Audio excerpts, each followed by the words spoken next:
call me a god. They call me a god. They call me a god. They call me a god. Let's go. I'm about to go off like a weapon. Fuel to the top, gotta feel the passion. In my thoughts up. Welcome back, everybody. Hit that like, hit that subscribe, comment down below. Today we are going to be talking about OTAs and what we are expecting and what we should be looking forward to come OTAs. And you know, we really need to look at the outside things. I mean, this video, obviously I could talk about Austin Jackson and I could talk about, you know, the drafted players that we have. Yeah, I've talked a lot about Elijah Higgins and Cam Smith and Devon A-Chain. You know, obviously they're going to be stuff to watch, but there are going to be other players that I think we should pay focus to coming into this OTAs and mini camp and all that stuff that I think not a lot of people are talking about. So we're going to start number one. We're going to go over some of the undrafted players that we should take a look at. Aubrey Miller. So Aubrey Miller is going to be an interesting guy because I haven't really seen this for a while. I don't think I've ever actually seen it, but we got Aubrey Miller. He's an undrafted free agent, and we actually just signed him to a 3-year, not a lot of guaranteed money. I think it's 110 million or 110,000 guaranteed, but a 3-year contract already before he even, you know, got to OTAs or anything like that. So we have already just signed him to a 3-year, locked him in.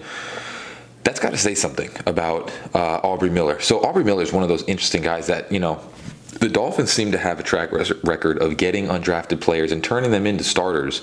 Aubrey Miller is an interesting guy because, you know, of course, you're going to talk about the undersized and all that other stuff, but he is a brawler. He's a linebacker, if you didn't know what his position was, but he's a brawler. He can hit you. He's fast. He's athletic. He's pretty good in coverage. He's going to be one of our better coverage linebackers.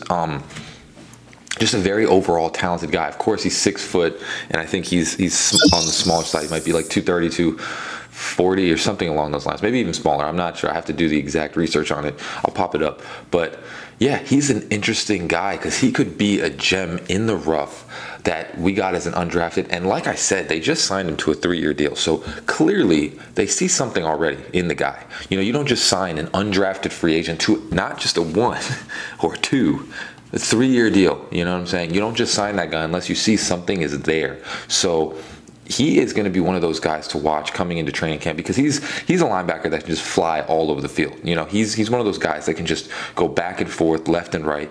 You know, he's fast and he's a hitter. You know, he can hit you really hard. There's plenty of plays you can watch in college where he slammed whoever he was tackling.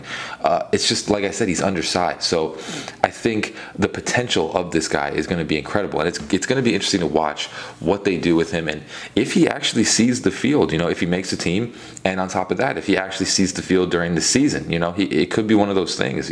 We have Nick Needham, Cater Kohu, you know, a lot of the corners that we have throughout the years have been undrafted, and so they seem to have an eye for undrafted players. Aubrey Miller could be one of those guys. So the next guy that we'll talk about Brandon Peely and Mitchell Agude and Michael Turk. Those 3 guys are interesting to watch. I think Michael Turk is probably going to be the one that makes the second most waves besides Aubrey Miller, just based upon the fact that, you know, he's a very good punter and he's going to make competition for the punting room. And we'll see. He's actually the son of Matt Turk, who is a former Dolphins punter, and he's, you know, he's something to watch coming into this OTAs as well. See if he can actually secure that starting job as a punter. You know, we did sign the guy from the Jets, but we'll see. You know, he's going to be something to watch coming into OTAs. You know, I mean, he's one of those guys that could take the starting spot. And then we have a couple defensive linemen in Peely and Agude. Peely from USC and then Agude from the U. So those guys, we'll see. They're 2 different guys. Peely is going to be more of like a, they say he has some Vita Vea in him. So we'll see what that can do. You know, it's a Hawaiian guy. We love the Hawaiian guys here in Miami. So we'll see. He's a bigger dude. He's very athletic. He could be another one of those guys that's a diamond. And And then Mitchell Agude is going to be that fast defensive end that can just move left and right. Another fast one, kind of similar, you know, obviously not in the same universe as Jalen Phillips, but something similar to a Jalen Phillips where he's just smaller, you know, actually something similar to Overshown, Deshaun Overshown, or whatever his name was, the guy from Texas. Going to be one of those similar type of defensive ends. So those are going to be the undrafted free agents that we need to look into. The next ones are going to be the guys from last year, Kader Kohou, Nick Needham. Those guys are going to be interesting to watch in the OTAs to see what they are capable of. I mean, we got to see with Kader Kohou. I do believe that they're going to move Jalen Ramsey all over the field. So Kader is going to see the field this year. He did too good to just keep him on the bench. So I think there's going to be a lot of packages for Kader Kohou. And I want to see what he looks like coming into this year where now he has that kind of added pressure, you know, from doing good last year. He was an undrafted guy, didn't expect him to do that well, and he did phenomenal. So there's some of that, you know, ease into this coming year where we know what he can do. So now you have a coach that can actually make you into a better player and can put you in positions to succeed much more than last year or the years before that.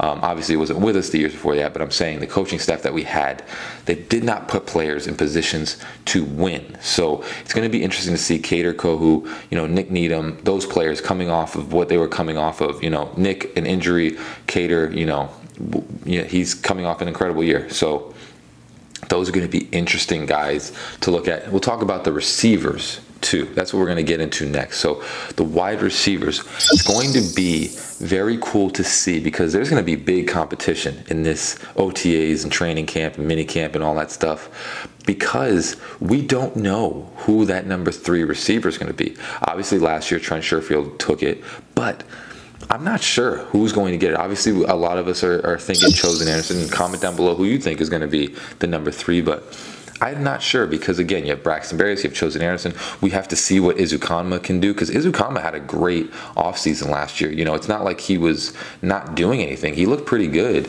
and we'll see what another year with Wes Welker and all that, what he's developed into over the offseason. Another player I'm interested in seeing, and people have kind of forgotten about him, but Trill Williams is coming back off of injury as well, and it's going to be interesting to see what he's about right now. You know what I'm saying? Because again, when we were talking off season, Trill Williams looked like he was going to be the guy to step into that second role behind Xavier Howard. So we'll see how some of these players have come off of injury. So I'm excited to see a lot of, remember, last year what we have to remember is that we had a significant amount of injuries. So it's going to be interesting to see how these guys come back. Even Brandon Jones, you know, people have forgotten about him too. We still have Brandon Jones as well that is coming off of injury. So there are a lot of guys coming off of injuries, and we're going to see how they adapt to this new defense and new coaching style and just a new fresh wave of everything. Because I feel like last year with our coach, it was still like you had half of the, you know, obviously the head coach and everything brought a new intensity and a new flavor of coaching, but you still had that little stain of Boyer still on the team. And it was just that little bit that used to screw up everybody. It's going to be interesting, all the players that are coming off of injury from last year and how they adapt back to a different coaching staff, new coaching staff, a new competent coaching staff, and what these guys are going to look like. You know, Trill Williams, Brandon Jones, Nick Needham, all those players that had those significant injuries last year that kind of screwed us up very badly in the defense just because all the injuries were so significant that we just were losing players left and right.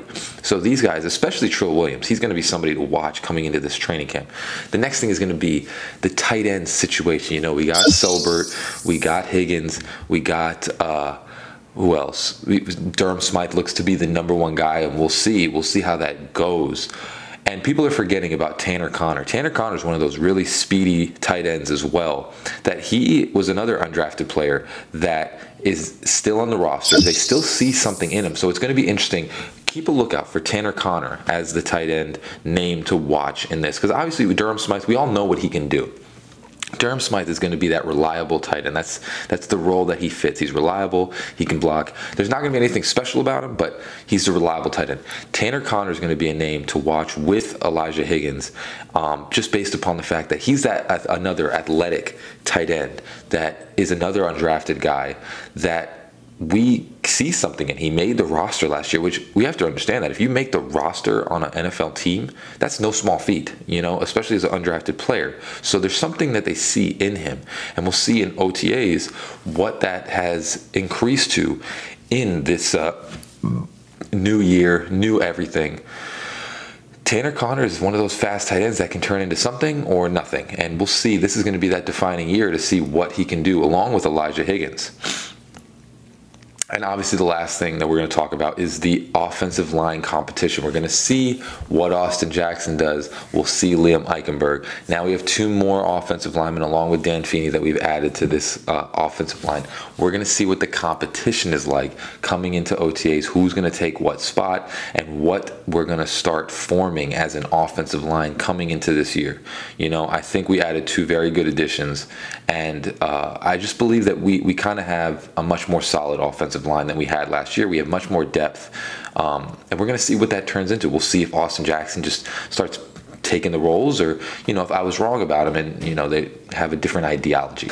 That is all for today. OTAs are starting. That, you know, Jalen Waddle already has that orange jersey, so he's the first player of the week, and Tua is back on the field again after the concussion. So it's going to be exciting to watch all of these. But as always, hope you have a great rest of your day. Fins up. Peace.